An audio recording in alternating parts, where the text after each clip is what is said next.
চতুর্বিংশ খণ্ড। শ্রীরামকৃষ্ণের কলিকাতায় ভক্ত মন্দিরে আগমন। শ্রীযুক্ত গিরিশ ঘোষের বাটিতে উৎসব। প্রথম পরিচ্ছেদ। ঠাকুর শ্রীরামকৃষ্ণ বলরামের বাটিতে অন্তরঙ্গ সঙ্গে। নরেন্দ্র, মাস্টার, যোগিন, বাবুরাম, রাম, ভবনাথ, বলরাম, চুনি। শুক্রবার, বৈশাখের শুক্লা দশমী, 24শে এপ্রিল 1885 খ্রিস্টাব্দ। ঠাকুর শ্রীরামকৃষ্ণ আজ কলিকাতায় আসিয়াছেন। মাস্টার আন্দাজ বেলা 1টার সময় বলরামের বৈঠকখানায় গিয়া দেখেন ঠাকুর নিদ্রিত, দুই একটি ভক্ত কাছে বিশ্রাম করিতেছেন। মাস্টার একপার্শ্বে বসিয়া সেই সুপ্ত বালক মূর্তি দেখিতেছেন, ভাবিতেছেন কি আশ্চর্য, এই মহাপুরুষ ইনিও প্রাকৃত লোকের ন্যায় নিদ্রায় অভিভূত হইয়া শুইয়া আছেন, ইনিও জীবের ধর্ম স্বীকার করিয়াছেন। মাস্টার আস্তে আস্তে একখানি পাখা লইয়া হাওয়া করিতেছেন। কিছুক্ষণ পরে ঠাকুর শ্রীরামকৃষ্ণের নিদ্রা ভঙ্গ হইল। এলোথেলো হইয়া তিনি উঠিয়া বসিলেন। মাস্টার ভূমিষ্ঠ হইয়া তাহাকে প্রণাম ও তাহার পদধূলি গ্রহণ করিলেন। শ্রীরামকৃষ্ণ মাস্টারের প্রতি সস্নেহে, ভালো আছো? কে জানে বাপু, আমার গলায় বিচি হয়েছে, শেষ রাত্রে বড় কষ্ট হয়। কিসে ভালো হয় বাপু? চিন্তিত হইয়া, আমের অম্বল করেছিল, সব একটু একটু খেলুম। মাস্টারের প্রতি, তোমার পরিবার কেমন আছে? সেদিন কাহিল দেখলুম, ঠান্ডা একটু একটু দেবে। মাস্টার, আজ্ঞা ডাব টাব? শ্রীরামকৃষ্ণ, হাঁ, মিছরির শরবত খাওয়া ভালো। মাস্টার, আমি রবিবার বাড়ি গিয়েছি। শ্রীরামকৃষ্ণ, বেশ করেছ, বাড়িতে থাকা তোমার সুবিধে। বাপ টাপ সকলে আছে, তোমায় সংসার তত দেখতে হবে না। কথা কহিতে কহিতে ঠাকুরের মুখ শুকাইতে লাগিল। তখন বালকের ন্যায় জিজ্ঞাসা করিতেছেন। মাস্টারের প্রতি, আমার মুখ শুকুচ্ছে, সবাইয়ের কি মুখ শুকুচ্ছে? মাস্টার, যোগিনবাবু, তোমার কি মুখ শুকুচ্ছে? যোগীন্দ্র, না, বোধ হয় ওর গরম হয়েছে। এড়েদার যোগিন ঠাকুরের অন্তরঙ্গ, একজন ত্যাগী ভক্ত। ঠাকুর এলোথেলো হয়ে বসে আছেন, ভক্তেরা কেহ কেহ হাসিতেছেন। শ্রীরামকৃষ্ণ, যেন মাই দিতে বসেছি। সকলের হাস্য। আচ্ছা, মুখ শুকুচ্ছে, তা ন্যাশপাতি খাবো কি জামরুল? বাবুরাম, তাই বরং আনি গে জামরুল। শ্রীরামকৃষ্ণ, তোর আর রৌদ্রে গিয়ে কাজ নাই। মাস্টার পাখা করিতেছিলেন। শ্রীরামকৃষ্ণ, থাক, তুমি অনেকক্ষণ। মাস্টার, আজ্ঞা কষ্ট হচ্ছে না? শ্রীরামকৃষ্ণ সস্নেহে, হচ্ছে না? মাস্টার নিকটবর্তী একটি স্কুলে অধ্যাপনা কার্য করেন। তিনি 1টার সময় পড়ানো হইতে কিঞ্চিত অবসর পাইয়া আসিয়াছিলেন। এইবার স্কুলে আবার যাইবার জন্য গাত্রোত্থান করিলেন ও ঠাকুরের পাদবন্দনা করিলেন। শ্রীরামকৃষ্ণ মাস্টারের প্রতি, এক্ষুনি যাবে? একজন ভক্ত, স্কুলের এখনো ছুটি হয় নাই, উনি মাঝে একবার এসেছিলেন। শ্রীরামকৃষ্ণ হাসিতে হাসিতে, যেমন গিন্নি, 7-8টি ছেলে বিয়েন, সংসারে রাত দিন কাজ, আবার ওর মধ্যে এক একবার এসে স্বামীর সেবা করে যায়। সকলের হাস্য। চতুর্বিংশ খণ্ড। দ্বিতীয় পরিচ্ছেদ। শ্রীযুক্ত বলরামের বাটিতে অন্তরঙ্গ সঙ্গে।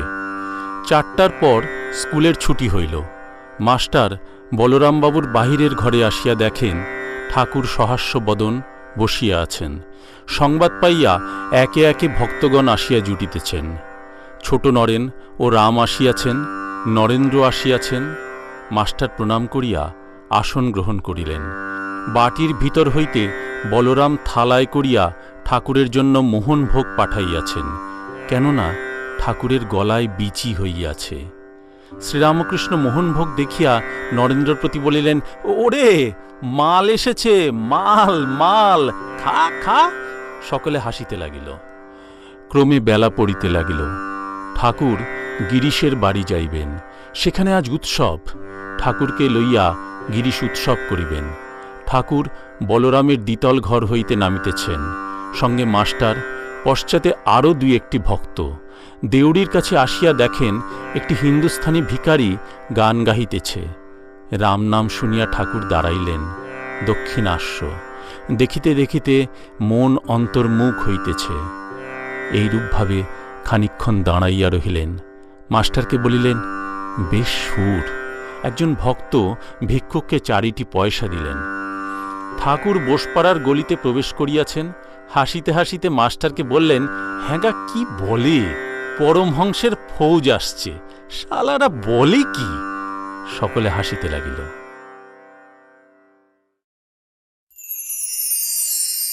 চতুর্বিংশ খণ্ড, তৃতীয় পরিচ্ছেদ। অবতার ও সিদ্ধপুরুষের প্রভেদ, মহিমা ও গিরিশের বিচার। ভক্ত সঙ্গে ঠাকুর গিরিশের বাহিরের ঘরে প্রবেশ করিলেন। গিরিশ অনেকগুলি ভক্তকে নিমন্ত্রণ করিয়াছিলেন। তাহারা অনেকেই সমবেত হইয়াছেন। ঠাকুর আসিয়াছেন শুনিয়া সকলে দণ্ডায়মন হইয়া রহিলেন। ঠাকুর সহাস্যবদনে আসন গ্রহণ করিলেন। ভক্তেরাও সকলে বসিলেন। গিরিশ, মহিমাচরণ, রাম, ভবনাথ ইত্যাদি অনেক ভক্ত বসিয়াছিলেন। এছাড়া ঠাকুরের সঙ্গে অনেকে আসিলেন। বাবুরাম, যোগিন, 2 নরেন্দ্র, চুনি, বলরাম ইত্যাদি। শ্রীরামকৃষ্ণ মহিমাচরণের প্রতি। গিরিশ ঘোষকে বললুম, তোমার নাম করে একজন লোক আছে গভীর, তোমার 1 হাঁটু জল। তাই এখন যা বলেছি মিলিয়ে দাও দেখি। তোমরা দুজন বিচার করো, কিন্তু রফা করো না। সকলের হাস্য। মহিমাচরণ ও গিরিশের বিচার হইতে লাগিল। একটু আরম্ভ হইতে না হইতেই রাম বলিলেন, ওসব থাক, কীর্তন হোক। শ্রীরামকৃষ্ণ রামের প্রতি, না না, এর অনেক মানে আছে। এরা ইংলিশম্যান, এরা কি বলে দেখি। মহিমাচরণের মত, সকলেই শ্রীকৃষ্ণ হতে পারে, সাধন করিতে পারিলেই হইল। গিরিশের মত, শ্রীকৃষ্ণ অবতার, মানুষ 1000 সাধন করুক, অবতারের মতো হইতে পারিবে না। মহিমাচরণ, কি রকম জানেন? যেমন বেলগাছটা আম গাছ হতে পারে, প্রতিবন্ধক পথ থেকে গেলেই হল। যোগের প্রক্রিয়া দ্বারা প্রতিবন্ধক চলে যায়। গিরিশ, তা মশাই যাই বলুন, যোগের প্রক্রিয়াই বলুন আর যাই বলুন, সেটি হতে পারে না। কৃষ্ণই কৃষ্ণ হতে পারেন। যদি সেই সব ভাব, মনে করুন রাধার ভাব কারু ভিতরে থাকে, তবে সে ব্যক্তি সেই, অর্থাৎ সে ব্যক্তি রাধা স্বয়ং। শ্রীকৃষ্ণের সমস্ত ভাব যদি কারু ভিতর দেখতে পাই, তখন বুঝতে হবে শ্রীকৃষ্ণকেই দেখছি। মহিমাচরণ বিচার বেশি দূর লইয়া যাইতে পারিলেন না। অবশেষে একরকম গিরিশের কথায় সায় দিলেন। মহিমাচরণ গিরিশের প্রতি, হাঁ মহাশয়, 2ই সত্য। জ্ঞানপথ সেও তাঁর ইচ্ছা, আবার প্রেম ভক্তি তাঁর ইচ্ছা। ইনি যেমন বলেন, ভিন্ন পথ দিয়ে এক জায়গাতেই পৌঁছানো যায়। শ্রীরামকৃষ্ণ মহিমার প্রতি একান্তে, কেমন, ঠিক বলছি না? মহিমা, আজ্ঞা যা বলেছেন 2ই সত্য। শ্রীরামকৃষ্ণ, আপনি দেখলে ওর, অর্থাৎ গিরিশের কি বিশ্বাস, জল খেতে ভুলে গেল। আপনি যদি না মানতে, তাহলে টুঁটি ছিঁড়ে খেত, যেমন কুকুরে মাংস খায়। তা বেশ হলো, দুজনের পরিচয় হলো, আর আমারও অনেকটা জানা হলো। চতুর্বিংশ খণ্ড, চতুর্থ পরিচ্ছেদ। ঠাকুর কীর্তনানন্দে। কীর্তনিয়া দলবলের সহিত উপস্থিত, ঘরের মাঝখানে বসিয়া আছে। ঠাকুরের ইঙ্গিত হইলেই কীর্তন আরম্ভ হয়। ঠাকুর অনুমতি দিলেন। রাম শ্রীরামকৃষ্ণের প্রতি বলিলেন, আপনি বলুন, এরা কি গাইবে? শ্রীরামকৃষ্ণ বলিলেন, আমি কি বলবো? একটু চিন্তা করিয়া বলিলেন, আচ্ছা, অনুরাগ। কীর্তনিয়া পূর্বরাগ গাহিতেছেন। আরে মোর গোরা দ্বিজমণি, রাধা রাধা বলি কান্দে লোটায় ধরণী। রাধা নাম জপে গোরা পরম যতনে, সুরধ্বনি ধারা বহে অরুণ নয়নে। ক্ষণে ক্ষণে গোরা অঙ্গ ভূমে গড়ি যায়, রাধা নাম বলি ক্ষণে ক্ষণে মূর্ছায়। পুলকে পুরল তনু গদ গদ বোল, বাসু কহে গোরা কেন এত উতরল। কীর্তন চলিতে লাগিল। যমুনা তটে প্রথম কৃষ্ণ দর্শন অবধি শ্রীমতীর অবস্থা সখীগণ বলিতেছেন। ঘরের বাহিরে দণ্ডে শতবার তিলে তিলে আইসে যায়, মন উচাটন নিঃশ্বাস সঘন কদম্ব কাননে চায়। রাই এমন কেন বা হইল, গুরু দুরুজন ভয় নাহি মন, কোথা বা কি দেব পাইল। সদাই চঞ্চল বসন অঞ্চল সম্বরণ নাহি করে, বসি বসি থাকি উঠয়ে চমকি ভূষণ খসিয়া পড়ে। বয়সে কিশোরী রাজার কুমারী, তাহে কুলবধূ বালা। কিবা অভিলাষে আছয়ে লালসে না বুঝি তার ছলা। তাহার চরিতে হেন বুঝি চিতে হাত বাড়াইল চান্দে। চণ্ডীদাস কয় করি অনুনয় ঠেকেছে কালিয়া ফান্দে। কীর্তন চলিতে লাগিল। শ্রীমতীকে সখীগণ বলিতেছেন, কহ কহ সুবদনী রাধে, কি তোর হইল বিয়াধে। কেন তোরে আনো মন দেখি, কাহে নখে ক্ষিতি তলে লিখি। হেমকান্তি ঝামর হইল, রাঙা বাস খসিয়া পড়িল। আখি যুগ অরুণ হইল, মুখপদ্ম শুকাইয়া গেল। এমন হইল কি লাগিয়া, না কহিলে ফাটি যায় হিয়া। এত শুনি কহে ধনী রায়, শ্রী যদুনন্দন মুখ চাই। কীর্তনিয়া আবার গাইল। শ্রীমতী বংশীধ্বনি শুনিয়া পাগলের ন্যায় হইয়াছেন। সখীগণের প্রতি শ্রীমতীর উক্তি, কদম্বের বনে থাকে কোন জনে, কেমনে শবদ আসি। একই আচম্বিতে শ্রবণের পথে মরমে রহিল পশি। সান্ধ্যায় মরমে ঘুচায় ধরমে করিল পাগলি পাড়া। চিত স্থির নহে শ্বাস বারহে, নয়নে বহয়ে ধারা। কি জানি কেমন সেই কোন জন এমন শবদ করে। না দেখি তাহারে হৃদয়ে বিদরে, রহিতে না পারি ঘরে। পরাণ না ধরে কন কন করে, রহে দর্শন আসে। যবহু দেখিবে পরাণ পাইবে, কহয়ে উদ্ধব দাসে। গান চলিতে লাগিল। শ্রীমতীর কৃষ্ণ দর্শন জন্য প্রাণ ব্যাকুল হইয়াছে। শ্রীমতী বলিতেছেন, পहिले শুনিনু অপরূপ ধ্বনি কদম্ব কানন হইতে। তারপর দিনে ভাটের বর্ণনে শুনিতে চমকিত চিতে। আর একদিন মোর প্রাণ সখী কহিলে যাহার নাম, আহা সকল মাধুর্যময় কৃষ্ণ নাম।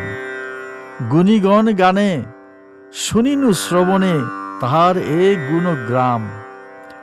সহজে অবলা তাহে কুলবালা, গুরুজন জ্বালা ঘরে। সে হেন নাগরে আরতি বার হয়ে, কেমনে পরাণ ধরে। ভাবিয়া চিন্তিয়া মনে দাঁড়াইনু, পরাণ রহিবার নয়। কহত উপায় কইছে মিলয়ে, দাস উদ্ধবে কয়। আহা, সকল মাধুর্যময় কৃষ্ণ নাম। এই কথা শুনিয়া ঠাকুর আর বসিতে পারিলেন না। একেবারে বাহ্য শূন্য, দণ্ডায়মান, সমাধিস্থ। ডান দিকে ছোট নরেন দাঁড়াইয়া একটু প্রকৃতিস্থ হইয়া মধুর কণ্ঠে কৃষ্ণ কৃষ্ণ এই কথা শাস্ত্রনয়নে বলিতেছেন। ক্রমে পুনর্বার আসন গ্রহণ করিলেন। কীর্তনিয়া আবার গাইতেছেন।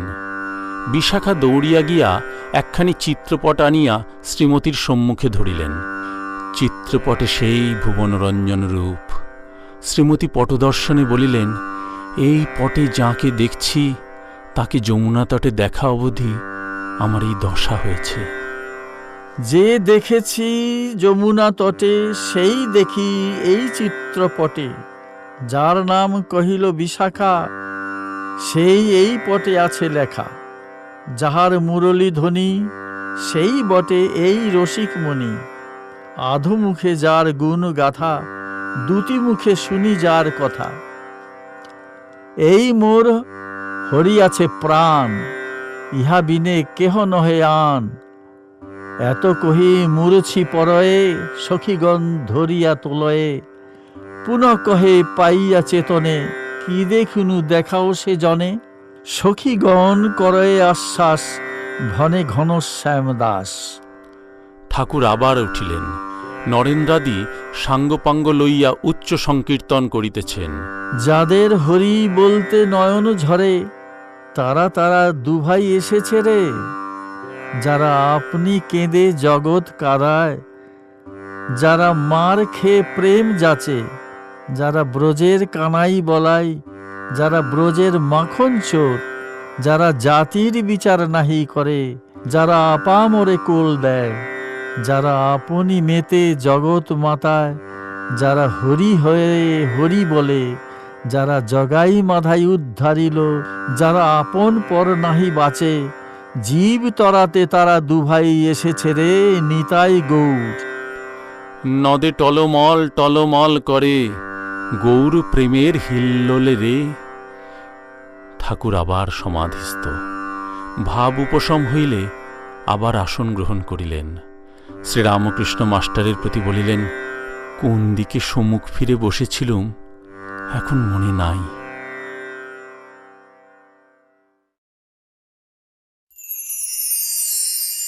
চতুর্বিংশ খণ্ড, পঞ্চম পরিচ্ছেদ।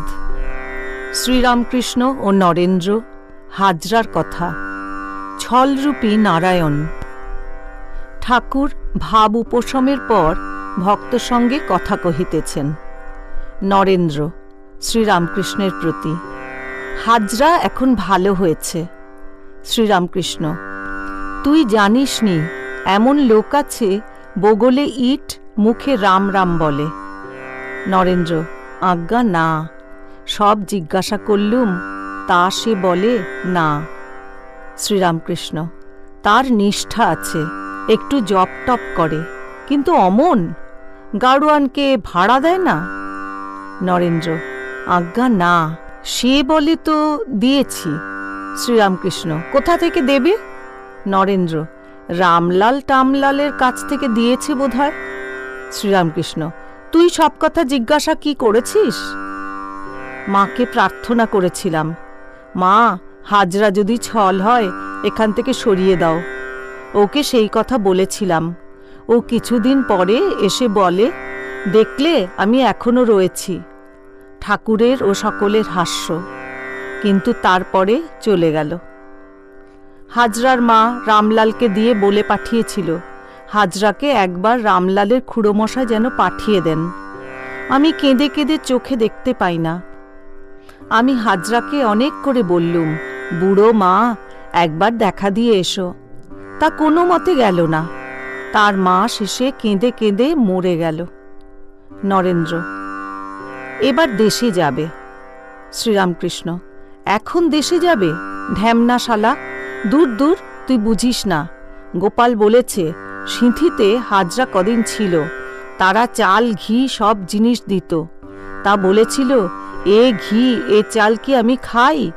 ভাটপাড়ার ঈশেনের সঙ্গে গিয়েছিল। ঈশেনকে নাকি বলেছে বাহ্যে যাবার জল আনতে। এই বামুনরা সব রেগে গিয়েছিল। নরেন্দ্র, জিজ্ঞাসা করেছিলুম, তা সে বলে ঈশানবাবু এগিয়ে দিতে গিয়েছিল, আর ভাটপাড়ায় অনেক বামুনের কাছে মানও হয়েছিল। শ্রীরামকৃষ্ণ হাসিতে হাসিতে, ওইটুকু জপ তপের ফল। আর কি জানো, অনেকটা লক্ষণে হয়। বেঁটে ডোব কাটা কাটা গা ভালো লক্ষণ নয়। অনেক দেরিতে জ্ঞান হয়। ভবনাথ, থাক থাক ওসব কথায়। শ্রীরামকৃষ্ণ, তা নয়। নরেন্দ্রের প্রতি, তুই নাকি লোক চিনিস, তাই তোকে বলছি। আমি হাজরাকে ও সকলকে কিরকম জানি জানিস? আমি জানি যেমন সাধুরূপী নারায়ণ, তেমনি ছলরূপী নারায়ণ, লুচ্চরূপী নারায়ণ। মহিমাচরণের প্রতি, কি বলো গো, সকলই নারায়ণ। মহিমাচরণ: আজ্ঞা, সবই নারায়ণ।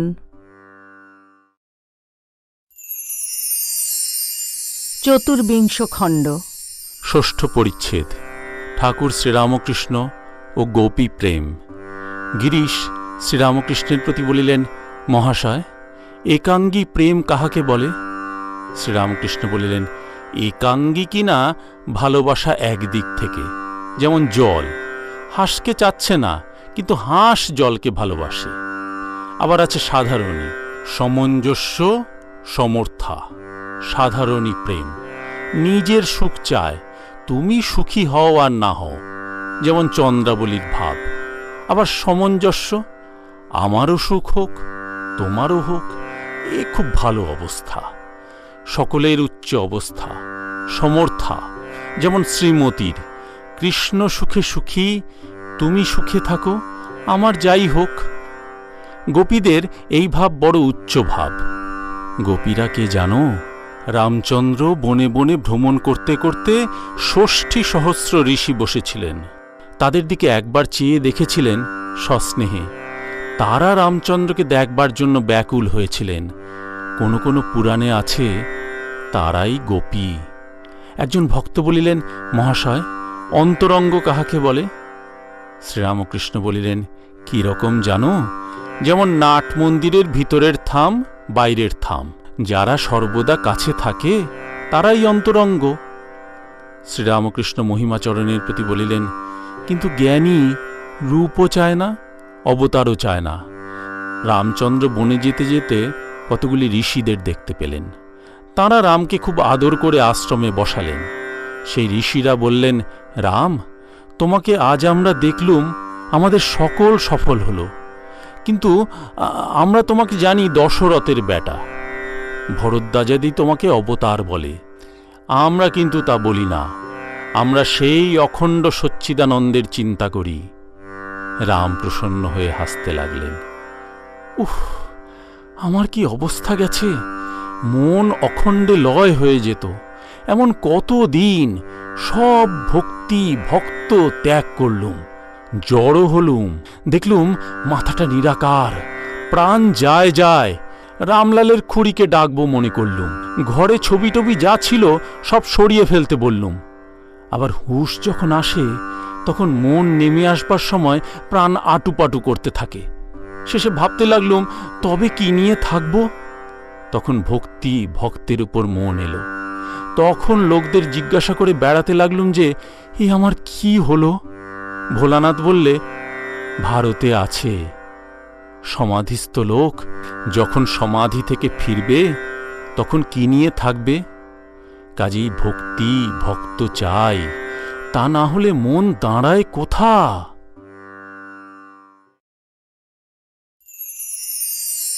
চতুর্বিংশ খণ্ড। সপ্তম পরিচ্ছেদ। সমাধিস্থ কি ফেরে? শ্রীমুখ কথিত চরিতামৃত। কুয়ার সিং। মহিমাচরণ শ্রীরামকৃষ্ণের প্রতি, মহাশয়, সমাধিস্থ কি ফিরতে পারে? শ্রীরামকৃষ্ণ মহিমার প্রতি একান্তে, তোমায় একলা একলা বলবো, তুমি একথা শোনবার উপযুক্ত। কুয়ার সিং ওই কথা জিজ্ঞেস করত। জীব আর ঈশ্বর অনেক তফাৎ। সাধন ভজন করে সমাধি পর্যন্ত জীবের হতে পারে। ঈশ্বর যখন অবতীর্ণ হন, তিনি সমাধিস্থ হয়েও আবার ফিরতে পারেন। জীবের থাক, এরা যেন রাজার কর্মচারী। রাজার বাড়ি পর্যন্ত এদের গতায়াত। রাজার বাড়ি ৭ তলা, কিন্তু রাজার ছেলে ৭ তলায় আনাগোনা করতে পারে, আবার বাইরেও আসতে পারে। ফেরে না সব বলে। তবে শঙ্করাচার্য, রামানুজ এরা সব কি? এরা বিদ্যার আমি রেখেছিল। মহিমাচরণ, তাই তো, তা না হলে গ্রন্থ লিখলে কেমন করে? শ্রীরামকৃষ্ণ, আবার দেখো, প্রহ্লাদ, নারদ, হনুমান এরাও সমাধির পর ভক্তি রেখেছিল। মহিমাচরণ, আজ্ঞা হাঁ। শ্রীরামকৃষ্ণ, কেউ কেউ জ্ঞান চর্চা করে বলে মনে করে আমি কি হইছি, হয়তো একটু বেদান্ত পড়েছে, কিন্তু ঠিক জ্ঞান হলে অহংকার হয় না। অর্থাৎ যদি সমাধি হয় আর মানুষ তার সঙ্গে এক হয়ে যায়, তাহলে আর অহংকার থাকে না। সমাধি না হলে ঠিক জ্ঞান হয় না। সমাধি হলে তার সঙ্গে এক হওয়া যায়, আর অহং থাকে না। কি রকম জানো? ঠিক দুপুরবেলা সূর্য ঠিক মাথার উপর ওঠে, তখন মানুষটা চারিদিকে চেয়ে দেখে আর ছায়া নাই। তাই ঠিক জ্ঞান হলে, সমাধিস্থ হলে অহংরূপ ছায়া থাকে না। ঠিক জ্ঞান হবার পর যদি অহং থাকে, তবে যেন বিদ্যার আমি, ভক্তির আমি, দাস আমি, সে অবিদ্যার আমি নয়। আবার জ্ঞান ভক্তি দুইটিই পথ, যে পথ দিয়ে যাও তাকেই পাবে। জ্ঞানী একভাবে তাকে দেখে, ভক্ত আর একভাবে তাকে দেখে। জ্ঞানীর ঈশ্বর তেজময়, ভক্তের রসময়। ভবনাথ কাছে বসিয়া আছেন ও সমস্ত শুনিতেছেন। ভবনাথ নরেন্দ্রের ভারী অনুগত ও প্রথম প্রথম ব্রাহ্ম সমাজে সর্বদা যাইতেন। ভবনাথ শ্রীরামকৃষ্ণের প্রতি, আমার একটা জিজ্ঞাসা আছে। আমি চণ্ডী বুঝতে পারছি না। চণ্ডীতে লেখা আছে যে তিনি সব টক টক মারছেন, এর মানে কি? শ্রীরামকৃষ্ণ, ওসব লীলা। আমিও ভাবতুম ওই কথা, তারপর দেখলুম সবই মায়া। তাঁর সৃষ্টিও মায়া, তার সংহারও মায়া। ঘরের পশ্চিম দিকের ছাদে পাতা হইয়াছে। এইবার গিরিশ ঠাকুরকে ও ভক্তদিগকে আহ্বান করিয়া লইয়া গেলেন। বৈশাখ শুক্লা দশমী, জগৎ হাসিতেছে, ছাদ চন্দ্রকিরণে প্লাবিত। এদিকে ঠাকুর শ্রীরামকৃষ্ণকে সম্মুখে রাখিয়া ভক্তেরা প্রসাদ পাইতে বসিয়াছেন। সকলেই আনন্দে পরিপূর্ণ। ঠাকুর নরেন্দ্র নরেন্দ্র করিয়া পাগল। নরেন্দ্র সম্মুখের পংক্তিতে অন্যান্য ভক্ত সঙ্গে বসিয়াছেন। মাঝে মাঝে ঠাকুর নরেন্দ্রের খবর লইতেছেন। অর্ধেক খাওয়া হইতে না হইতে ঠাকুর হঠাৎ নরেন্দ্রের কাছে নিজের পাত থেকে দই ও তরমুজের পানা লইয়া উপস্থিত। বলিলেন, নরেন্দ্র, তুই এইটুকু খা। ঠাকুর বালকের ন্যায় আবার ভোজনের আসনে গিয়া উপবিষ্ট হইলেন।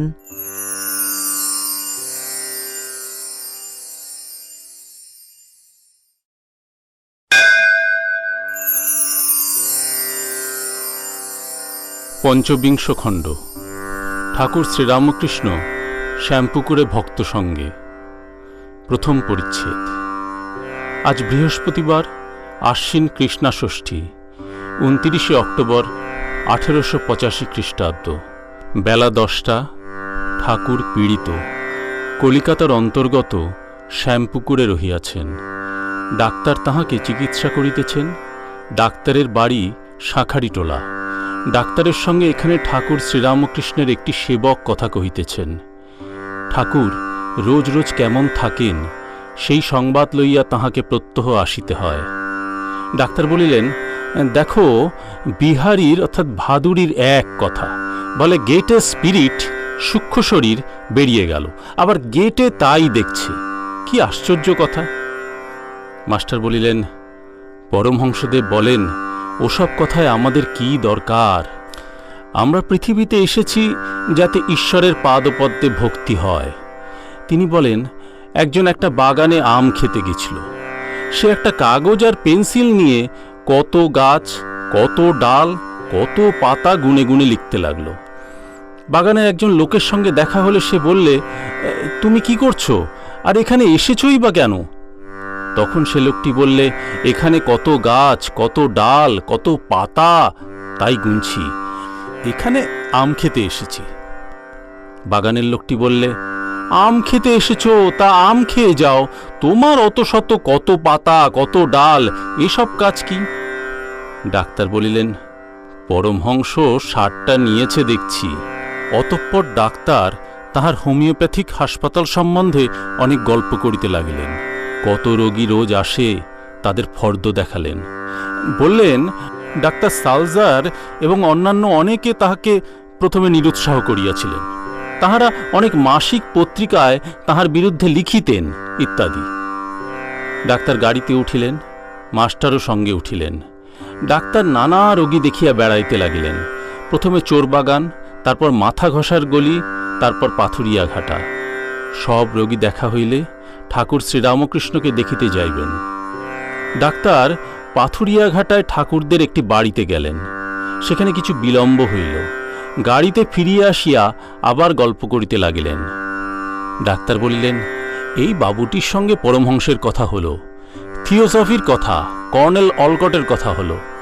পরমহংস ওই বাবুটির উপর চটা। কেন জানো? এ বলে, আমি সব জানি। মাস্টার বলিলেন, না, চটা হবেন কেন? তবে শুনেছি একবার দেখা হয়েছিল। তা পরমহংসদেব ঈশ্বরের কথা বলছিলেন, তখন ইনি বলেছিলেন বটে যে হ্যাঁ, ও সব জানি। ডাক্তার বলিলেন, এ বাবুটি সায়েন্স অ্যাসোসিয়েশনে 32,500 টাকা দিয়াছে। গাড়ি চলিতে লাগিল। বড়বাজার হইয়া ফিরিতেছে। ডাক্তার ঠাকুরের সেবা সম্বন্ধে কথা কহিতে লাগিলেন। ডাক্তার বলিলেন, তোমাদের কি ইচ্ছা, একে দক্ষিণেশ্বরে পাঠানো? মাস্টার বলিলেন, না, তাতে ভক্তদের বড় অসুবিধা। কলকাতায় থাকলে সর্বদা যাওয়া আসা যায়, দেখতে পারা যায়। ডাক্তার বলিলেন, এতে তো অনেক খরচ হচ্ছে। মাস্টার বলিলেন, ভক্তদের সেজন্য কোনো কষ্ট নাই, তাঁরা যাতে সেবা করতে পারেন এই চেষ্টা করছেন। খরচ তো এখানেও আছে, সেখানেও আছে। সেখানে গেলে সর্বদা দেখতে পাবেন না, এই ভাবনা।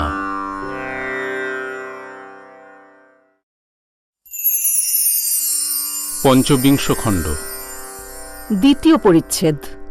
শ্রীরামকৃষ্ণ, ডাক্তার সরকার, ভাদুড়ি প্রভৃতি সঙ্গে। ডাক্তার সরকার, ভাদুড়ি, দোকড়ি, ছোট নরেন, মাস্টার, শ্যাম বসু। ডাক্তার ও মাস্টার শ্যামপুকুরে আসিয়া একটি দ্বিতল গৃহে উপস্থিত হইলেন। সেই গৃহের বাহিরের উপরে বারান্দোয়ালা দুটি ঘর আছে। একটি পূর্ব পশ্চিমে ও অপরটি উত্তর দক্ষিণে দীর্ঘ। তাহার প্রথম ঘরটিতে গিয়া দেখেন ঠাকুর শ্রীরামকৃষ্ণ বসিয়া আছেন। ঠাকুর সহাস্য, কাছে ডাক্তার ভাদুড়ি ও অনেকগুলি ভক্ত। ডাক্তার হাত দেখিলেন ও পীড়ার অবস্থা সমস্ত অবগত হইলেন। ক্রমে ঈশ্বর সম্বন্ধীয় কথা হইতে লাগিল। ভাদুড়ি, কথাটা কি জানো? সব স্বপ্নবৎ। ডাক্তার, সবই ডিলিউশন, ভ্রম? তবে কার ডিলিউশন আর কেন ডিলিউশন? আর সব্বাই কথাই বা কয় কেন ডিলিউশন জেনেও? I cannot believe that God is real and creation is unreal. ঈশ্বর সত্য আর তাঁর সৃষ্টি মিথ্যা, এ বিশ্বাস করিতে পারি না। শ্রীরামকৃষ্ণ, এ বেশ ভাব, তুমি প্রভু, আমি দাস। যতক্ষণ দেহ সত্য বলে বোধ আছে, আমি তুমি আছে, ততক্ষণ সেব্য সেবকই ভালো। আমি সেই, এ বুদ্ধি ভালো নয়। আর কি জানো, এক পাশ থেকে ঘরকে দেখছি, এও যা, আর ঘরের মধ্যে থেকে ঘরকে দেখছি, সেও তাই। ভাদুড়ি ডাক্তারের প্রতি, এসব কথা যা বললুম বেদান্তে আছে, শাস্ত্রটাস্ত্র দেখো তবে তো। ডাক্তার, কেন, ইনি কি শাস্ত্র দেখে বিদ্বান হয়েছেন? আর ইনিও তো ওই কথা বলেন, শাস্ত্র না পড়লে হবে না। শ্রীরামকৃষ্ণ, ওগো, আমি শুনেছি কত। ডাক্তার, শুধু শুনলে কত ভুল থাকতে পারে, তুমি শুধু শোনো নাই। আবার অন্য কথা চলিতে লাগিল। শ্রীরামকৃষ্ণ ডাক্তারের প্রতি, আপনি নাকি বলেছ ইনি পাগল? তাই এরা মাস্টার ইত্যাদির দিকে দেখাইয়া তোমার কাছে যেতে চায় না। ডাক্তার মাস্টারের দিকে দৃষ্টিপাত করিয়া, কই, তবে অহংকার বলেছি। তুমি লোককে পায়ের ধুলা নিতে দাও কেন? মাস্টার, তা না হলে লোকে কাঁদে। ডাক্তার, তাদের ভুল বুঝিয়ে দেওয়া উচিত। মাস্টার, কেন, সর্বভূতে নারায়ণ। ডাক্তার, তাতে আমার আপত্তি নাই, সব্বাইকে করো। মাস্টার, কোনো কোনো মানুষে বেশি প্রকাশ। জল সব জায়গায় আছে, কিন্তু পুকুরে, নদীতে, সমুদ্রে প্রকাশ। আপনি ফ্যারাডেকে যত মানবেন, নূতন ব্যাচেলর অব সায়েন্সকে কি তত মানবেন? ডাক্তার, তাতে আমি রাজি আছি, তবে গড বলো কেন? মাস্টার, আমরা পরস্পর নমস্কার করি কেন? সকলের হৃদয়ের মধ্যে নারায়ণ আছেন। আপনি ওসব বিষয় বেশি দেখেন নাই, ভাবেন নাই। শ্রীরামকৃষ্ণ ডাক্তারের প্রতি, কোন কোন জিনিসে বেশি প্রকাশ? আপনাকে তো বলেছি, সূর্যের রশ্মি মাটিতে একরকম পড়ে, গাছে একরকম পড়ে, আবার আরশিতে আর এক রকম। আরশিতে কিছু বেশি প্রকাশ। এই দেখো না, প্রহ্লাদ আদি আর এরা কি সমান? প্রহ্লাদের মন প্রাণ সব তাঁতে সমর্পণ হয়েছিল। ডাক্তার চুপ করিয়া রহিলেন। সকলে চুপ করিয়া আছেন। শ্রীরামকৃষ্ণ ডাক্তারের প্রতি, দেখো, তোমার এখানের উপর টান আছে। তুমি আমাকে বলেছ তোমায় ভালোবাসি। ডাক্তার, তুমি চাইল্ড অফ নেচার, তাই অত বলি। লোক পায়ে হাত দিয়ে নমস্কার করে, এতে আমার কষ্ট হয়।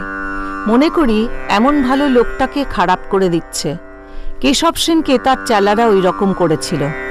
তোমায় বলি, শোনো। শ্রীরামকৃষ্ণ, তোমার কথা কি শুনবো? তুমি লোভী, কামী, অহংকারী। ভাদুরী ডাক্তারের প্রতি, অর্থাৎ তোমার জীবত্ব আছে। জীবের ধর্মই ওই টাকা কড়ি মান সম্ভ্রমেতে লোভ, কাম, অহংকার। সকল জীবেরই এই ধর্ম।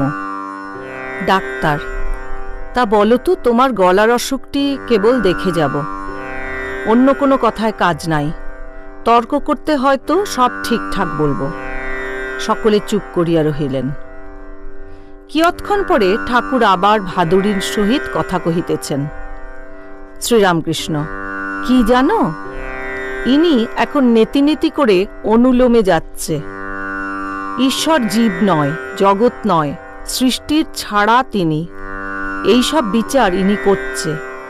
যখন বিলোমে আসবে সব মানবে। কলা গাছের খোলা ছাড়িয়ে ছাড়িয়ে গেলে মাছ পাওয়া যায়। খোলা একটি আলাদা জিনিস, মাছ একটি আলাদা জিনিস। মাছ কিছু খোলা নয়, খোলাও মাছ নয়। কিন্তু শেষে মানুষ দেখে যে খোলেরই মাছ, মাঝেরই খোল। তিনি চতুর্বিংশতি তত্ত্ব হয়েছেন, তিনিই মানুষ হয়েছেন। ডাক্তারের প্রতি, ভক্ত তিন রকম: অধম ভক্ত, মধ্যম ভক্ত, উত্তম ভক্ত। অধম ভক্ত বলে ওই ঈশ্বর। তারা বলে সৃষ্টি আলাদা, ঈশ্বর আলাদা। মধ্যম ভক্ত বলে ঈশ্বর অন্তর্যামী, তিনি হৃদয় মধ্যে আছেন, সে হৃদয় মধ্যে ঈশ্বরকে দেখে। উত্তম ভক্ত দেখে তিনি এই সব হয়েছেন, তিনি চতুর্বিংশতি তত্ত্ব হয়েছেন। সে দেখে ঈশ্বর অধ ঊর্ধ্বে পরিপূর্ণ। তুমি গীতা, ভাগবত, বেদান্ত এসব পড়ো, তবে এসব বুঝতে পারবে। ঈশ্বর কি সৃষ্টির মধ্যে নাই? ডাক্তার, না, সব জায়গায় আছেন, আর আছেন বলেই খোঁজা যায় না। কিয়ৎক্ষণ পরে অন্য কথা পড়িল। ঠাকুর শ্রীরামকৃষ্ণের ঈশ্বরীয় ভাব সর্বদা হয়, তাহাতে অসুখ বাড়িবার সম্ভাবনা। ডাক্তার শ্রীরামকৃষ্ণের প্রতি, ভাব চাপবে। আমার খুব ভাব হয়, তোমাদের চেয়ে নাচতে পারি। ছোট নরেন সহাস্যে, ভাব যদি আরেকটু বাড়ে কি করবেন? ডাক্তার, কন্ট্রোলিং পাওয়ারও বাড়বে। শ্রীরামকৃষ্ণ ও মাস্টার, সে আপনি বলছো। মাস্টার, ভাব হলে কি হবে আপনি বলতে পারেন? কিয়ৎক্ষণ পরে টাকা কুড়ির কথা পড়িল। শ্রীরামকৃষ্ণ ডাক্তারের প্রতি, আমার তাতে ইচ্ছা নাই, তা তো জানো। কি ঢং নয়? ডাক্তার, আমারই তাতে ইচ্ছা নাই, তা আবার তুমি। বাক্স খোলা, টাকা পড়ে থাকে। শ্রীরামকৃষ্ণ, যদু মল্লিকও ওই রকম অন্যমনস্ক। যখন খেতে বসে এত অন্যমনস্ক যে যা তা বেন্নুন ভালো মন্দ খেয়ে যাচ্ছে। কেউ হয়তো বললে ওটা খেও না, ওটা খারাপ হয়েছে, তখন বলে এই বেন্নুনটা খারাপ? হ্যাঁ, সত্যই তো। ঠাকুর কি ইঙ্গিতে বলিতেছেন ঈশ্বর চিন্তা করে অন্যমনস্ক আর বিষয় চিন্তা করে অন্যমনস্ক অনেক প্রভেদ? আবার ভক্তদিগের প্রতি দৃষ্টিপাত করিয়া ঠাকুর শ্রীরামকৃষ্ণ ডাক্তারকে দেখাইয়া সহাস্যে বলিতেছেন, দেখো, সিদ্ধ হলে জিনিস নরম হয়, ইনি ডাক্তার খুব শক্ত ছিলেন, এখন ভিতর থেকে একটু নরম হচ্ছেন। ডাক্তার: সিদ্ধ হলে ওপর থেকেই নরম হয়, কিন্তু আমার আর এ যাত্রায় তা হল না। সকলের হাস্য। ডাক্তার বিদায় লইবেন, আবার ঠাকুরের সহিত কথা কহিতেছেন। ডাক্তার: লোকে পায়ের ধুলা লয়, বারণ করতে পারো না? শ্রীরামকৃষ্ণ: সব্বাই কি অখণ্ড সচ্চিদানন্দকে ধরতে পারে? ডাক্তার: তা বলে যা ঠিক মত তা বলবে না? শ্রীরামকৃষ্ণ: রুচি ভেদ আর অধিকারী ভেদ আছে। ডাক্তার: সে আবার কি? শ্রীরামকৃষ্ণ: রুচি ভেদ কিরকম জানো? কেউ মাছটা ঝোলে খায়, কেউ ভাজা খায়, কেউ মাছের অম্বল খায়, কেউ মাছের পোলাও খায়। আর অধিকারী ভেদ, আমি বলি আগে কলা গাছ বিঁধতে শেখো, তারপর সলতে, তারপর পাখি উড়ে যাচ্ছে তাকে বেঁধো। সন্ধ্যা হইল। ঠাকুর ঈশ্বর চিন্তায় মগ্ন হইলেন। এত অসুখ, কিন্তু অসুখ যেন একধারে পড়িয়া রহিল। 2-4 জন অন্তরঙ্গ ভক্ত কাছে বসিয়া এক দৃষ্টে দেখিতেছেন। ঠাকুর অনেকক্ষণ এই অবস্থায় আছেন। ঠাকুর প্রকৃতিস্থ হইয়াছেন। মণি কাছে বসিয়া আছেন, তাহাকে একান্তে বলিতেছেন, দেখো অখণ্ডে মন লীন হয়ে গিয়েছিল, তারপর দেখলুম সে অনেক কথা। ডাক্তারকে দেখলাম, ওর হবে কিছুদিন পরে, আর বেশি ওকে বলতে টলতে হবে না। আর একজনকে দেখলাম, মন থেকে উঠল, তাকেও নাও, তার কথা পরে তোমায় বলবো। শ্রীযুক্ত শ্যাম বসু ও দোকড়ি ডাক্তার ও আরো 2-1টি লোক আসিয়াছেন। এইবার তাহাদের সহিত কথা কহিতেছেন। শ্যাম বসু: আহা, সেই দিন সেই কথাটি যা বলেছিলেন, কি চমৎকার! শ্রীরামকৃষ্ণ সহাস্যে: কি কথাটি গা? শ্যাম বসু: সেই যে বললেন, জ্ঞান অজ্ঞানের পারে গেলে কি থাকে। শ্রীরামকৃষ্ণ সহাস্যে: বিজ্ঞান। নানা জ্ঞানের নাম অজ্ঞান। সর্বভূতে ঈশ্বর আছেন, এর নাম জ্ঞান। বিশেষ রূপে জানার নাম বিজ্ঞান। ঈশ্বরের সহিত আলাপ, তাতে আত্মীয় বোধ, এর নাম বিজ্ঞান। কাঠে আগুন আছে, অগ্নিতত্ত্ব আছে, এর নাম জ্ঞান। সেই কাঠ জ্বালিয়ে ভাত রেঁধে খাওয়া ও খেয়ে হৃষ্টপুষ্ট হওয়ার নাম বিজ্ঞান। শ্যাম বসু সহাস্যে: আর সেই কাঁটার কথা?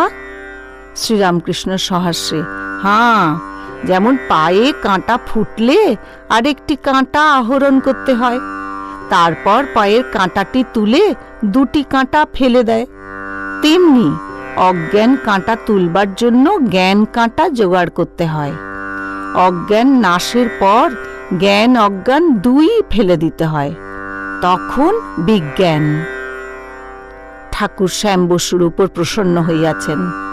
শ্যাম বসুর বয়স হইয়াছে, এখন ইচ্ছা কিছুদিন ঈশ্বর চিন্তা করেন। পরমহংসদেবের নাম শুনিয়া এখানে আসিয়াছেন। ইতিপূর্বে আর একদিন আসিয়াছিলেন। শ্রীরামকৃষ্ণ শ্যাম বসুর প্রতি: বিষয়ের কথা একেবারে ছেড়ে দেবে, ঈশ্বরীয় কথা বই, অন্য কোনো কথা বলো না। বিষয়ী লোক দেখলে আস্তে আস্তে সরে যাবে। এতদিন সংসার করে তো দেখলে সব ফক্কাবাজি। ঈশ্বরই বস্তু আর সব অবস্তু। ঈশ্বরই সত্য আর সব দুদিনের জন্য। সংসারে আছে কি? আমরা আর অম্বল। খেতে ইচ্ছা হয়, কিন্তু আমরাতে আছে কি? আঁটি আর চামড়া খেলে অম্লশূল হয়। শ্যাম বসু: আজ্ঞা হাঁ, যা বলছেন সবই সত্য। শ্রীরামকৃষ্ণ: অনেক দিন ধরে অনেক বিষয়কর্ম করেছ, এখন গোলমালে ধ্যান ঈশ্বর চিন্তা হবে না, একটু নির্জন দরকার। নির্জন না হলে মন স্থির হবে না, তাই বাড়ি থেকে আধপো অন্তরে ধ্যানের জায়গা করতে হয়। শ্যামবাবু একটু চুপ করিয়া রহিলেন, যেন কি চিন্তা করিতেছেন। শ্রীরামকৃষ্ণ সহাস্যে, আর দেখো, দাঁতও সব পড়ে গেছে, আর দুর্গাপূজা কেন? সকলের হাস্য। একজন বলেছিল, আর দুর্গাপূজা করো না কেন? সে ব্যক্তি উত্তর দিলে, আর দাঁত নাই ভাই, পাঁঠা খাবার শক্তি গেছে। শ্যাম বসু, আহা, চিনি মাখা কথা। শ্রীরামকৃষ্ণ সহাস্যে, এই সংসারে বালি আর চিনি মিশেল আছে। পিঁপড়ের মতো বালি ত্যাগ করে করে চিনিটুকু নিতে হয়। যে চিনিটুকু নিতে পারে সেই চতুর। তার চিন্তা করবার জন্য একটু নির্জন স্থান করো, ধ্যানের স্থান। তুমি একবার করো না, আমিও একবার যাব। সকলে কিয়ৎকাল চুপ করিয়া আছেন। শ্যাম বসু, মহাশয়, জন্মান্তর কি আছে? আবার কি জন্মাতে হবে? শ্রীরামকৃষ্ণ, ঈশ্বরকে বলো, আন্তরিক ডাকো, তিনি জানিয়ে দেবেন। যদু মল্লিকের সঙ্গে আলাপ করো, যদু মল্লিকই বলে দেবে তার কখানা বাড়ি, কত টাকার কোম্পানির কাগজ। আগে সেসব জানবার চেষ্টা করা ঠিক নয়। আগে ঈশ্বরকে লাভ করো, তারপর যা ইচ্ছা তিনিই জানিয়ে দেবেন। শ্যাম বসু, মহাশয়, মানুষ সংসারে থেকে কত অন্যায় করে, পাপকর্ম করে, সে মানুষ কি ঈশ্বরকে লাভ করতে পারে? শ্রীরামকৃষ্ণ, দেহত্যাগের আগে যদি কেউ ঈশ্বরের সাধন করে, আর সাধন করতে করতে ঈশ্বরকে ডাকতে ডাকতে যদি দেহত্যাগ হয়, তাকে আর পাপ কখন স্পর্শ করবে? হাতির স্বভাব বটে, নাইয়ে দেওয়ার পরেও আবার ধুলো কাদা মাখে, কিন্তু মাহুত নাইয়ে দিয়ে যদি আস্তা বলে তাকে ঢুকিয়ে দিতে পারে, তাহলে আর ধুলো কাদা মাখতে পায় না। ঠাকুরের কঠিন পীড়া। ভক্তেরা অবাক। অহেতুক কৃপা সিন্ধু দয়াল ঠাকুর শ্রীরামকৃষ্ণ জীবের দুঃখে কাতর, অহর্নিশি জীবের মঙ্গল চিন্তা করিতেছেন। শ্যাম বসুকে সাহস দিতেছেন, অভয় দিতেছেন। ঈশ্বরকে ডাকতে ডাকতে যদি দেহত্যাগ হয়, আর পাপ স্পর্শ করবে না।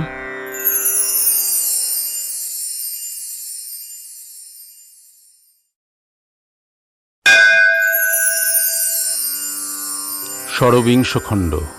ঠাকুর শ্রীরামকৃষ্ণ কাশীপুর বাগানে ভক্ত সঙ্গে। প্রথম পরিচ্ছেদ। শ্রীরামকৃষ্ণ কাশীপুর উদ্যানে, সঙ্গে গিরিশ ও মাস্টার। কাশীপুর বাগানের পূর্বধারে পুষ্করিণীর ঘাট। চাঁদ উঠিয়াছে। উদ্যান পথ ও উদ্যানের বৃক্ষগুলি চন্দ্রকিরণে স্নাত হইয়া আছে। পুষ্করিণীর পশ্চিম দিকে দ্বিতল গৃহ। উপরের ঘরে আলো জ্বলিতেছে। পুষ্করিণীর ঘাট হইতে সেই আলো খড়খড়ির মধ্য দিয়ে আসিতেছে, তাহা দেখা যাইতেছে। কক্ষ মধ্যে ঠাকুর শ্রীরামকৃষ্ণ শয্যার উপর বসিয়া আছেন। একটি দুটি ভক্ত নিঃশব্দে কাছে বসিয়া আছেন, বা এ ঘর হইতে ও ঘর যাইতেছেন। ঠাকুর অসুস্থ, চিকিৎসার্থে বাগানে আসিয়াছেন। ভক্তেরা সেবার্থে সঙ্গে আছেন। পুষ্করিণীর ঘাট হইতে নিচের তিনটি আলো দেখা যাইতেছে। একটি ঘরে ভক্তেরা থাকেন, তাহার আলো দেখা যাইতেছে। সে ঘরটি দক্ষিণ দিকের ঘর। মাঝের আলোটি শ্রী শ্রী মাতা ঠাকুরানীর ঘর হইতে আসিতেছে। মা ঠাকুরের সেবার্থ আসিয়াছেন। তৃতীয় আলোটি রান্নাঘরের। সেই ঘর গৃহের উত্তর দিকে। উদ্যান মধ্যস্থিত ওই দোতলা বাড়ির দক্ষিণ পূর্ব কোণ হইতে একটি পথ পুষ্করিণীর ঘাটের দিকে গিয়াছে। পূর্বাশ্ব হইয়া ওই পথ দিয়া ঘাটে যাইতে হয়। পথের দুই ধারে, বিশেষত দক্ষিণ পার্শ্বে, অনেক ফল ফুলের গাছ। চাঁদ উঠিয়াছে। পুকুর ঘাটে গিরিশ, মাস্টার, লাটু, আরও দুই একটি ভক্ত বসিয়া আছেন। ঠাকুরের কথা হইতেছে। আজ শুক্রবার, 16ই এপ্রিল 1886, চৌঠা বৈশাখ 1293, চৈত্র শুক্লা ত্রয়োদশী। কিয়ৎক্ষণ পরে গিরিশ ও মাস্টার ওই পথে বেড়াইতেছেন ও মাঝে মাঝে কথাবার্তা কহিতেছেন। মাস্টার বলিলেন, কি সুন্দর চাঁদের আলো, কতকাল ধরে এই নিয়ম চলছে। গিরিশ বললেন, কি করে জানলে? মাস্টার বললেন, প্রকৃতির নিয়ম বদলায় না, ইউনিফর্মিটি অফ নেচার। আর বিলাতের লোকেরা নূতন নূতন নক্ষত্র টেলিস্কোপ দিয়ে দেখেছে, চাঁদে পাহাড় আছে দেখেছে। গিরিশ বলিলেন, তা বলা শক্ত, বিশ্বাস হয় না। মাস্টার বলিলেন, কেন? টেলিস্কোপ দিয়ে ঠিক দেখা যায়। গিরিশ বলিলেন, কেমন করে বলবো ঠিক দেখেছে? পৃথিবী আর চাঁদের মাঝখানে যদি আর কোনো জিনিস থাকে, তার মধ্যে দিয়ে আলো আস্তে আস্তে হয়তো অমন দেখায়। বাগানে ছোকরা ভক্তেরা ঠাকুরের সেবার জন্য সর্বদা থাকেন। নরেন্দ্র, রাখাল, নিরঞ্জন, শরৎ, শশী, বাবুরাম, কালী, যোগিন, লাটু ইত্যাদি তাহারা থাকেন। যে ভক্তেরা সংসার করিয়াছেন, কেহ কেহ প্রত্যহ আসেন ও মাঝে মাঝে রাত্রেও থাকেন, কেহ বা মধ্যে মধ্যে আসেন। আজ নরেন্দ্র, কালী ও তারক দক্ষিণেশ্বর কালীবাড়ির বাগানে গিয়াছেন। নরেন্দ্র সেখানে পঞ্চবটী বৃক্ষমূলে বসিয়া ঈশ্বর চিন্তা করিবেন, সাধন করিবেন, তাই দু একটি গুরুভাই সঙ্গে গিয়াছেন। ষড়বিংশ খণ্ড, দ্বিতীয় পরিচ্ছেদ। ঠাকুর গিরিশ প্রভৃতি ভক্ত সঙ্গে। ভক্তের প্রতি ঠাকুরের স্নেহ। গিরিশ, লাটু, মাস্টার, বাবুরাম, নিরঞ্জন, রাখাল। গিরিশ, লাটু, মাস্টার ওপরে গিয়া দেখেন ঠাকুর শয্যায় বসিয়া আছেন। শশী ও আরও দু একটি ভক্ত সেবার্থ ওই ঘরে ছিলেন। ক্রমে বাবুরাম, নিরঞ্জন, রাখাল ইহারাও আসিলেন। ঘরটি বড়। ঠাকুরের শয্যার নিকট ঔষধাদি ও নিতান্ত প্রয়োজনীয় জিনিসাদি রহিয়াছে। ঘরের উত্তরে একটি দ্বার আছে। সিঁড়ি হইতে উঠিয়া সেই দ্বার দিয়া ঘরে প্রবেশ করিতে হয়। সেই দ্বারের সামনাসামনি ঘরের দক্ষিণ গায়ে আরেকটি দ্বার আছে। সেই দ্বার দিয়া দক্ষিণের ছোট ছাদটিতে যাওয়া যায়। সেই ছাদের উপর দাঁড়াইলে বাগানের গাছপালা, চাঁদের আলো, অদূরে রাজপথ ইত্যাদি দেখা যায়। ভক্তদের রাত্রি জাগরণ করিতে হয়, তাহারা পালা করিয়া জাগেন। মশারি টাঙাইয়া ঠাকুরকে শয়ন করাইয়া যে ভক্তটি ঘরে থাকিবেন, তিনি ঘরের পূর্বধারে মাদুর পাতিয়া কখনো বসিয়া কখনো শুইয়া থাকেন। অসুস্থতা নিবন্ধন ঠাকুরের প্রায় নিদ্রা নাই। তাই যিনি থাকেন তিনি কয়েক ঘণ্টা প্রায় বসিয়া কাটাইয়া দেন। আজ ঠাকুরের অসুখ কিছু কম। ভক্তেরা আসিয়া ভূমিষ্ঠ হইয়া প্রণাম করিলেন এবং ঠাকুরের সম্মুখে মেজের উপর বসিলেন। ঠাকুর আলোটি কাছে আনিতে মাস্টারকে আদেশ করিলেন। ঠাকুর গিরিশকে সস্নেহ সম্ভাষণ করিতেছেন। শ্রীরামকৃষ্ণ গিরিশের প্রতি, ভালো আছো? লাটুর প্রতি, একে তামাক খাওয়া আর পান এনে দে। কিয়ৎক্ষণ পরে আবার বলিলেন, কিছু জল খাবার এনে দে। লাটু, পান টান দিয়েছি, দোকান থেকে জল খাবার আনতে যাচ্ছে। ঠাকুর বসিয়া আছেন। একটি ভক্ত কয়েকগাছি ফুলের মালা আনিয়া দিলেন। ঠাকুর নিজের গলায় একে একে সেগুলি ধারণ করিলেন। ঠাকুরের হৃদয় মধ্যে হরি আছেন, তাঁকেই বুঝি পূজা করিলেন। ভক্তেরা অবাক হইয়া দেখিতেছেন। 2 গাছি মালা গলা হইতে লইয়া গিরিশকে দিলেন। ঠাকুর মাঝে মাঝে জিজ্ঞাসা করিতেছেন, জল খাবার কি এলো? মণি ঠাকুরকে পাখা করিতেছেন। ঠাকুরের কাছে একটি ভক্ত প্রদত্ত চন্দন কাষ্ঠের পাখা ছিল। ঠাকুর সেই পাখাখানি মণির হাতে দিলেন। মণি সেই পাখা লইয়া বাতাস করিতেছেন। মণি পাখা করিতেছেন। ঠাকুর 2 গাছি মালা গলা হইতে লইয়া তাহাকেও দিলেন। লাটু ঠাকুরকে একটি ভক্তের কথা বলিতেছেন। তাহার একটি 7-8 বৎসরের সন্তান প্রায় 1.5 বছর হইল দেহত্যাগ করিয়াছে। সে ছেলেটি ঠাকুরকে কখনো ভক্ত সঙ্গে কখনো কীর্তনানন্দে অনেকবার দর্শন করিয়াছিল। লাটু শ্রীরামকৃষ্ণের প্রতি, ইনি এর ছেলেটির বই দেখে কাল রাত্রে বড় কেঁদেছিলেন। পরিবারও ছেলের শোকে পাগলের মতো হয়ে গেছে। নিজের ছেলেপুলেকে মারে, আছড়ায়। ইনি এখানে মাঝে মাঝে থাকেন, তাই বলে ভারী হ্যাঙ্গাম করে। ঠাকুর শ্রীরামকৃষ্ণ এই শোকের কথা শুনিয়া যেন চিন্তিত হইয়া চুপ করিয়া রহিলেন। গিরিশ, অর্জুন অত গীতা টিতা পড়ে অভিমন্যুর শোকে একেবারে মূর্ছিত, তা এর ছেলের জন্য শোক কিছু আশ্চর্য নয়। গিরিশের জন্য জল খাবার আসিয়াছে, ফাগুর দোকানের গরম কচুরি, লুচি ও অন্যান্য মিষ্টান্ন। বরাহনগরে ফাগুর দোকান। ঠাকুর নিজে সেই সমস্ত খাবার সম্মুখে রাখাইয়া প্রসাদ করিয়া দিলেন। তারপর নিজে হাতে করিয়া খাবার গিরিশের হাতে দিলেন, বলিলেন, বেশ কচুরি। গিরিশ সম্মুখে বসিয়া খাইতেছেন। গিরিশকে খাইবার জল দিতে হইবে। ঠাকুরের শয্যার দক্ষিণ পূর্ব কোণে কুঁজায় করিয়া জল আছে। গ্রীষ্মকাল, বৈশাখ মাস। ঠাকুর বলিলেন, এখানে বেশ জল আছে। ঠাকুর অতি অসুস্থ, দাঁড়াইবার শক্তি নাই। ভক্তেরা অবাক হইয়া কি দেখিতেছেন? দেখিতেছেন ঠাকুরের কোমরে কাপড় নাই, দিগম্বর। বালকের ন্যায় শয্যা হইতে এগিয়ে এগিয়ে যাচ্ছেন, নিজে জল গড়াইয়া দিবেন। ভক্তদের নিঃশ্বাস বায়ু স্থির হইয়া গিয়াছে। ঠাকুর শ্রীরামকৃষ্ণ জল গড়াইলেন। গেলাস হইতে একটু জল হাতে লইয়া দেখিতেছেন ঠান্ডা কিনা। দেখিতেছেন জল তত ঠান্ডা নয়। অবশেষে অন্য ভালো জল পাওয়া যাইবে না বুঝিয়া অনিচ্ছা সত্ত্বেও ওই জল দিলেন। গিরিশ খাবার খাইতেছেন। ভক্তগুলি চতুর্দিকে বসিয়া আছেন। মণি ঠাকুরকে পাখা করিতেছেন। গিরিশ শ্রীরামকৃষ্ণের প্রতি, দেবেনবাবু সংসার ত্যাগ করবেন।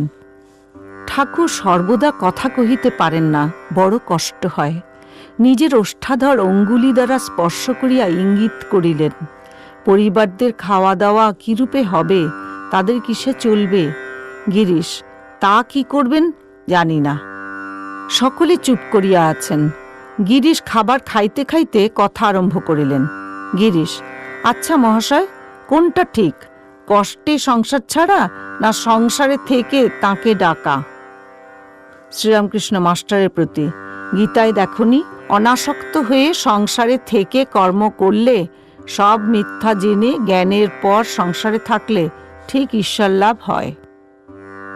যারা কষ্টে ছাড়ে তারা হীন থাকের লোক। সংসারী জ্ঞানী কিরকম জানো? যেমন সার্সির ঘরে কেউ আছে, ভিতর বার দুই দেখতে পায়। আবার সকলে চুপ করিয়া আছেন। শ্রীরামকৃষ্ণ মাস্টারের প্রতি, কচুরি গরম আর খুব ভালো। মাস্টার গিরিশের প্রতি, ফাগুর দোকানের কচুরি বিখ্যাত। শ্রীরামকৃষ্ণ, বিখ্যাত? গিরিশ খাইতে খাইতে সহাস্যে, বেশ কচুরি। শ্রীরামকৃষ্ণ, লুচি থাক, কচুরি খাও। মাস্টারকে, কচুরি কিন্তু রজগুণের। গিরিশ খাইতে খাইতে আবার কথা তুলিলেন। গিরিশ শ্রীরামকৃষ্ণের প্রতি, আচ্ছা মহাশয়, মনটা এত উঁচু আছে, আবার নিচু হয় কেন? শ্রীরামকৃষ্ণ, সংসারে থাকতে গেলেই ওরকম হয়, কখনো উঁচু কখনো নিচু, কখনো বেশ ভক্তি হচ্ছে আবার কমে যায়। কামিনী কাঞ্চন নিয়ে থাকতে হয় কি না, তাই হয়। সংসারে ভক্ত কখনো ঈশ্বর চিন্তা হরিনাম করে, কখনো বা কামিনী কাঞ্চনে মন দিয়ে ফেলে। যেমন সাধারণ মাছি কখনো সন্দেশে বসছে, কখনো বা পচা ঘা বা বিষ্ঠাতেও বসে। ত্যাগীদের আলাদা কথা, তারা কামিনী কাঞ্চন থেকে মন সরিয়ে এনে কেবল ঈশ্বরকে দিতে পারে, কেবল হরিরস পান করতে পারে। ঠিক ঠিক ত্যাগী হলে ঈশ্বর বই তাদের আর কিছু ভালো লাগে না। বিষয় কথা হলে উঠে যায়, ঈশ্বরীয় কথা হলে শুনে। ঠিক ঠিক ত্যাগী হলে নিজেরা ঈশ্বর কথা বই আর অন্য বাক্য মুখে আনে না। মৌমাছি কেবল ফুলে বসে, মধু খাবে বলে। অন্য কোনো জিনিস মৌমাছির ভালো লাগে না। গিরিশ দক্ষিণে ছোট ছাত্রীর উপর হাত ধুইতে গেলেন। শ্রীরামকৃষ্ণ মাস্টারের প্রতি, ঈশ্বরে অনুগ্রহ চাই, তবে তাতে সব মন হয়। অনেকগুলো কচুরি খেলে, ওকে বলে এসো আজ আর কিছু না খায়।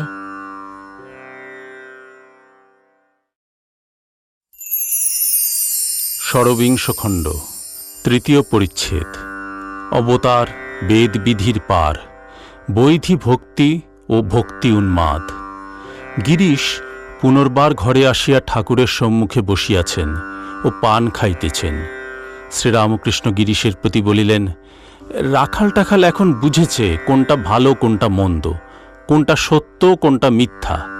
ওরা যে সংসারে গিয়ে থাকে সে জেনে শুনে, পরিবার আছে, ছেলেও হয়েছে, কিন্তু বুঝেছে সব মিথ্যা, অনিত্য। রাখাল টাখাল এরা সংসারে লিপ্ত হবে না। যেমন পাঁকাল মাছ, পাঁকের ভিতর বাস, কিন্তু গায়ে পাঁকের দাগটি পর্যন্ত নাই। গিরিশ বলিলেন, মহাশয়, ওসব আমি বুঝি না। মনে করলে সব্বাইকে নির্লিপ্ত আর শুদ্ধ করে দিতে পারেন।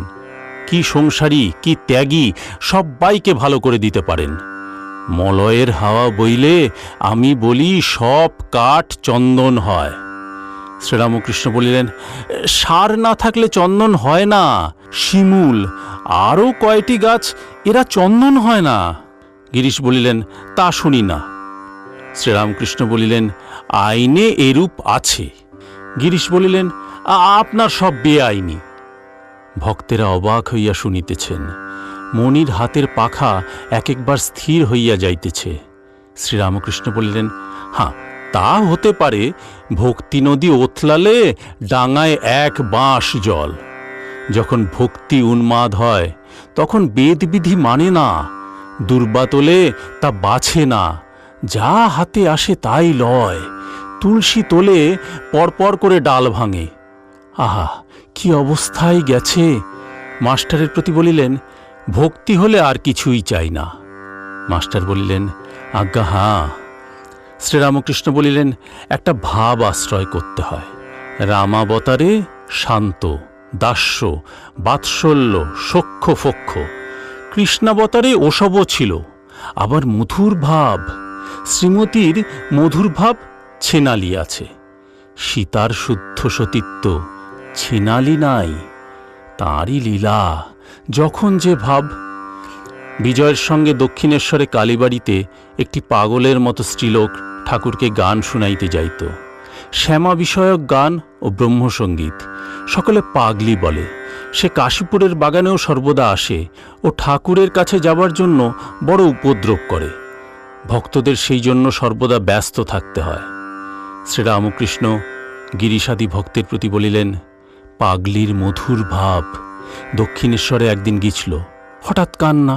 আমি জিজ্ঞাসা করলুম, কেন কাঁদছিস? তা বলে, মাথা ব্যথা করছে। সকলে হাসিতে লাগিল। আরেকদিন গিয়েছিল, আমি খেতে বসেছি, হঠাৎ বললে, দয়া করলেন না? আমি উদার বুদ্ধিতে খাচ্ছি। তারপর বললে, মনে ঠেললেন কেন? জিজ্ঞাসা করলুম, তোর কি ভাব? তা বললে, মধুর ভাব। আমি বললুম, আরে, আমার যে মাতৃজনী, আমার যে সব মেয়েরা মা হয়। তখন বলে, তা আমি জানি না। তখন রামলালকে ডাকলাম, বললাম, ওরে রামলাল, কি মনে ঠেলাঠেলি বলছে শোন দেখি, ওর এখনো সেই ভাব আছে। গিরিশ বললেন, সে পাগলি ধন্য, পাগল হোক আর ভক্তদের কাছে মারই খাক। আপনাকে তো অষ্টপ্রহর চিন্তা করছে, সে যেভাবেই করুক তার কখনো মন্দ হবে না। মহাশয়, কি বলবো, আপনাকে চিন্তা করে আমি কি ছিলাম, কি হয়েছি। আগে আলস্য ছিল, এখন সে আলস্য ঈশ্বরে নির্ভর হয়ে দাঁড়িয়েছে। পাপ ছিল, তাই এখন নিরহংকার হয়েছি। আর কি বলবো। ভক্তেরা চুপ করিয়া আছেন। রাখাল পাগলির কথা উল্লেখ করিয়া দুঃখ করিতেছেন। বললেন, দুঃখ হয়, সে উপদ্রব করে আর তার জন্য অনেক কষ্টও পায়।